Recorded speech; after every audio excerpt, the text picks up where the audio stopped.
Bonjour et bienvenue, maître de la lumière dans nos obscurités. Cela me semble être justement un défi quotidien. J'ai eu envie d'aborder ce thème pour plusieurs raisons. D'abord en songeant au discours déprimant et peu lumineux de la science déterministe conventionnelle, pour laquelle l'univers est une formidable machine à combiner les possibles en fonction des lois connues, d'autres lois encore à connaître et à découvrir, et de fabuleux hasards. Mais c'est un univers froid et hostile. Nous n'y avons aucune place privilégiée, nous les humains. Un univers qui de toute façon finira par disparaître à force de s'être étendu. Il finira par disparaître dans de gigantesques trous noirs. C'est donc aux humains de lui arracher ce qu'ils peuvent pour assurer leur survie, un point de vue à tout le moins déprimant. En somme, les philosophes et les psychologues nous ont largement parlé de nos obscurités, de nos pulsions narcissiques, sadiques ou masochistes, de ce monde souterrain et donc inconscient qui nous accapare, nous influence, parfois même nous mène par le bout du nez. Il serait donc judicieux de savoir comment mettre de la lumière dans ces obscurités, judicieux de savoir aussi de quelles obscurités on parle. Je parlerai ici des obscurités de monsieur et madame tout le monde. Il y a d'abord la pesanteur de la mort et du néant. Dès qu'un humain vient à la vie, déjà il est assez vieux pour mourir, nous disent les philosophes. Cela suscite la crainte de la mort, de ce rien, du néant, l'angoisse du nulle part qui nous fait prendre conscience que l'existence est absurde, c'est-à-dire privée d'un sens évident. Rien ne peut être défini comme suffisamment acceptable. La crainte du rien et l'angoisse de nulle part font donc partie de notre condition humaine. Elles nous poussent à nous affairer, à nous divertir, à rechercher plus de sécurité, de confort matériel, de frissons, de gloire, de pouvoir, de jouissances multiples, d'épanouissement personnel, en somme, pour que la vie vaille la peine d'être vécue.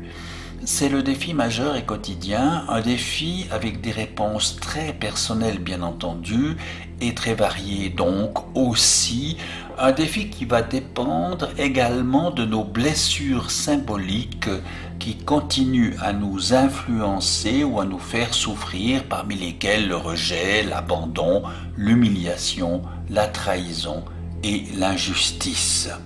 Nous allons développer des stratégies pour engranger des sécurités, rechercher le contentement et éviter la douleur. Et des stratégies, nous en avons à foison, citons pour illustrer le propos, les stratégies de séduction, d'imposition, le bluff, le mensonge, la dissimulation, la tête imposée, le chantage affectif ou encore la mystification. Nous les utilisons couramment pour gagner, assurer un gain.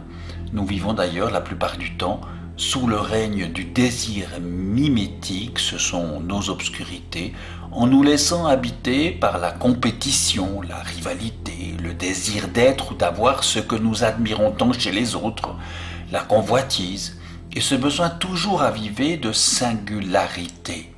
C'est l'ego.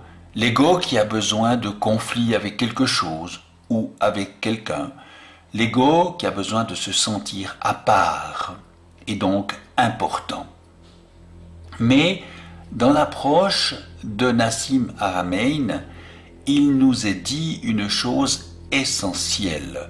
Le champ est composé d'une infinité d'échelles et donc de tailles, des échelles qui sont en résonance fractale et harmonique.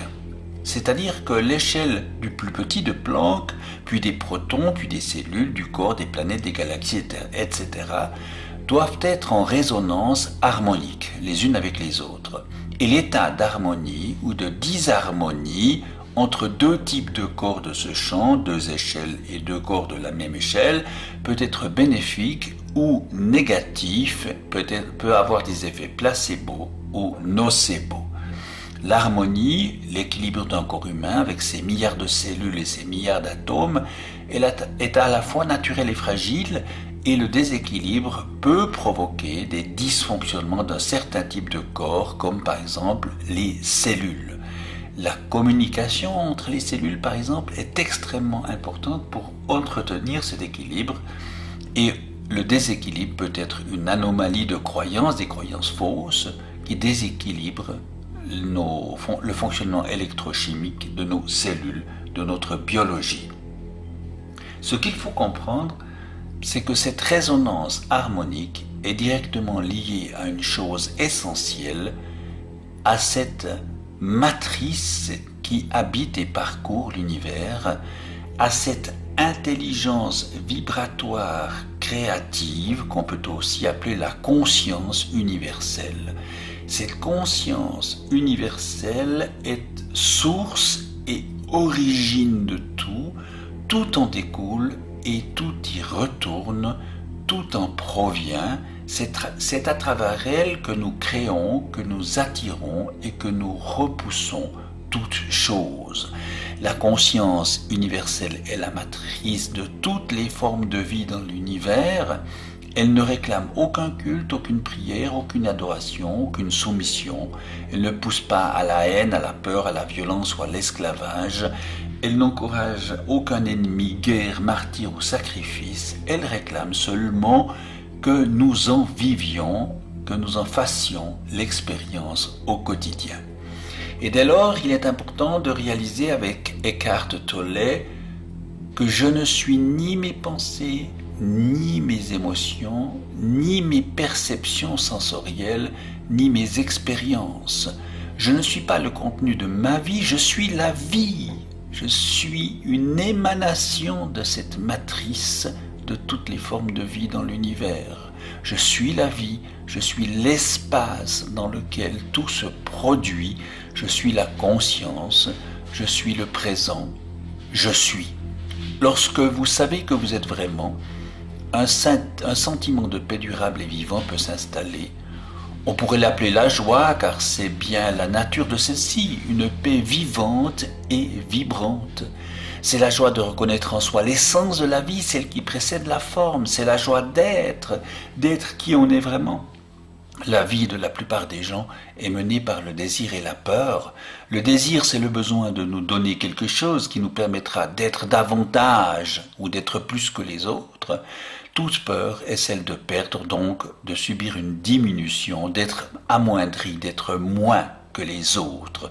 Ces deux mouvements occultent le fait que l'être ne peut ni s'ajouter ni se soustraire. L'être dans sa plénitude est déjà en nous, maintenant. Et dès lors, il s'agit de transformer ce qui nous inquiète, nous avilit, nous blesse, nous amoindrit, en une nouvelle expérience positive.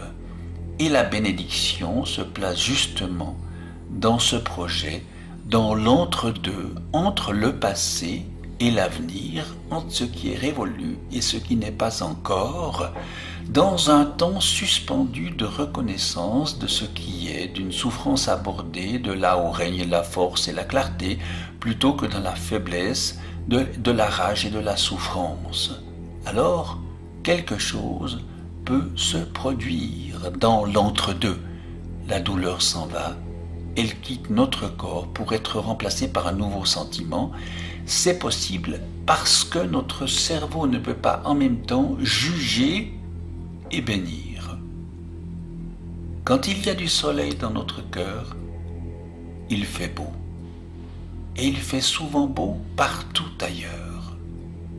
Sur la route de notre cheminement, pensons à ceci: aucune culpabilité ne peut résoudre le passé, aucune anxiété n'a le pouvoir de totalement changer l'avenir. La beauté détient le pouvoir de transformer le monde et notre vie. Il s'agit de trouver la façon de voir au-delà du négatif, de nos blessures, souffrances, douleurs, une beauté qui peut être déjà là ou une beauté qui est encore à venir. C'est donc dire que pour être heureux, il faut éliminer deux choses: la peur d'un mal futur et le souvenir d'un mal passé, comme nous le disait le philosophe Sénèque. Et il convient également de nous rappeler, comme disait Lao Tzu, mieux vaut allumer une bougie plutôt que de maudire l'obscurité. Et justement, lorsqu'on a des pensées positives, on trouve des solutions à tout. On peut allumer une bougie. Et lorsqu'on a des pensées négatives, on voit des problèmes partout. On augmente donc les ténèbres. Bénir, c'est en quelque sorte accepter de se centrer sur les émotions positives, sur les états affectifs plaisants, comme par exemple la fierté, l'exaltation, l'enthousiasme, la joie, la satisfaction, le soulagement, l'espoir, l'intérêt, la surprise, mais aussi de nous centrer sur les aptitudes, par exemple, de notre cerveau religieux et moral, un cerveau moral par lequel nous pouvons goûter à l'empathie, au sens de la justice et de la justesse, au refus de souffrir inutilement ou de faire souffrir inutilement, à la compassion ou même encore à l'altruisme, autant de choses qui sont des états affectifs plaisants, comme nous pouvons trouver ce lieu, cet espace de calme dans l'entre-deux de notre singularité, entre justement hier et demain, et dans ce calme, aborder cet état où les désirs et les besoins sont apaisés, où nous pouvons être en connivence avec l'univers. Et cela nous permet également de nous dégager, de nous désencombrer des états affectifs déplaisants, tels que la colère, le mépris, le dégoût, l'envie, la culpabilité, la honte, la peur ou la tristesse. Il y a donc un engagement du côté des états affectifs plaisants qui permet d'amener de la lumière et un dégagement des états affectifs déplaisants, une sortie des ténèbres. Et c'est là justement que se joue notre capacité à mettre de la lumière.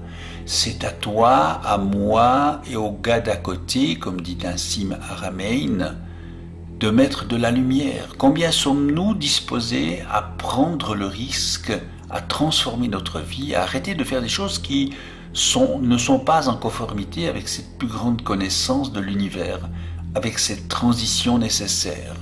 Chaque personne doit faire des choix. Et si les gens font des choix à chaque personne qui fait cette transition, alors il y aura un impact énorme sur l'ensemble du champ de notre planète. Nous attirons, nous créons, nous rejetons tout et partie de ce qui se présente à nous dans notre vie. Et nous pouvons ainsi comprendre qu'en fonction de notre chemin, de nos pensées, de nos valeurs, de nos émotions, nous attirons forcément autour de nous d'autres personnes qui sont sur le même chemin, qui ont des pensées, des valeurs ou des émotions similaires. C'est donc en décidant de nous soigner que nous soignerons le monde autour de nous. D'abord, notre petit monde à nous, immédiat, puis le monde plus large et ainsi de suite. Et c'est une erreur de vouloir guérir le monde des fléaux qui l'habitent, puisqu'en nous concentrant dessus, on s'y attache encore davantage. Comme le disait justement Placide Gabory, on ne détruit pas les ténèbres en luttant contre elles, mais en allumant la lumière. On ne détruit pas le mal en luttant contre lui, mais en faisant le bien. On ne détruit pas la haine ou la peur en s'acharnant contre elle, mais en laissant monter la tendresse amour. C'est en allant vers l'Est que l'on s'éloigne de l'Ouest. C'est en allant vers plus de vie qu'on dépasse la mort et le néant. C'est en allant vers ce qui dure qu'on est libre de ce qui ne dure pas. Si vous voulez vivre dans un monde libre, nous dit Nassim Haramein, de paix, d'amour, de joie, de bonheur, alors faites-le déjà en vous, puis dans votre entourage immédiat, et ainsi de suite. La plus petite colère en vous participe au traumatisme planétaire, la plus petite dose d'amour en vous participe à l'harmonie de la planète et de tous les êtres vivants qui y vivent. Alors choisissez en pleine conscience le monde dans lequel vous voulez vivre. Comme le disait Albert Einstein, la vraie religion, c'est de vivre intensément. C'est de vivre avec toute son âme, toute sa bonté.